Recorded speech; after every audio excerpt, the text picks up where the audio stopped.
ED का action होना ये बहुत ज़्यादा लोग इसको देख रहे हैं।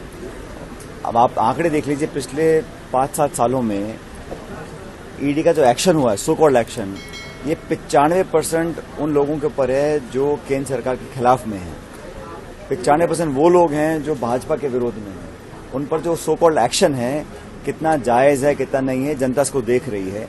लेकिन ये बात बिल्कुल सच है कि चुनाव से ठीक पहले इस प्रकार की कार्रवाई जब होती है तो बड़े सवाल उठते हैं कि मंशा क्या है, ऑब्जेक्टिव क्या है, ये इन्वेस्टिगेटिव एजेंसी है या एक सरकार का एक जरिया है दबाव बनाने का, प्रेशर क्रिएट करने का। लगातार जो विपक्ष के नेताओं के ऊपर केसेस हो रहे हैं, छापे पड़ रहे हैं, रेड्स हो रही हैं इनकम टैक्स की, सीबीआई की, ईडी की, ये कहीं ना कहीं सवाल को जन्म देते हैं कि ये हो क्यों रहा है चुनाव से ठीक पहले, और विशेष रूप से अपराधियों के मतलब विरोधियों के ऊपर।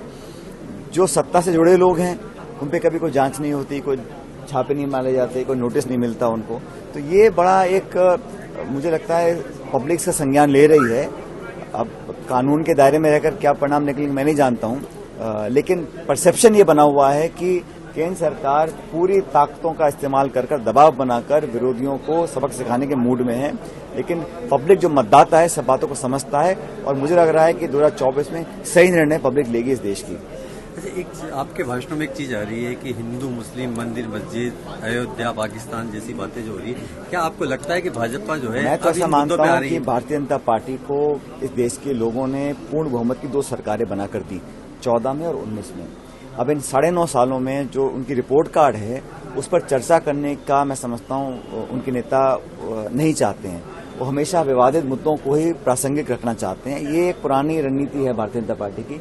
हम लोग चाहते हैं कि चर्चा हो, डिस्कशंस हो, जैसे हमारे कांग्रेस के नेता हम सब लोग या हमारी एनडीए अलायंस के लोग बोलते हैं कि आप बेरोजगारी पर, पत्रकारों की स्वतंत्रता के ऊपर, इन्वेस्टमेंट्स के ऊपर, महंगाई के ऊपर, निवेश के ऊपर, इन पर चर्चा करो और बताओ कि इस देश में खाई क्यों बढ़ गई है अमीर गरीब की, और इतने लाखों करोड़ रुपए उद्योगपतियों के माफ हो जाते हैं, किसानों की कुर्की हो जाती है। इन पर कोई चर्चा करने को तैयार नहीं है।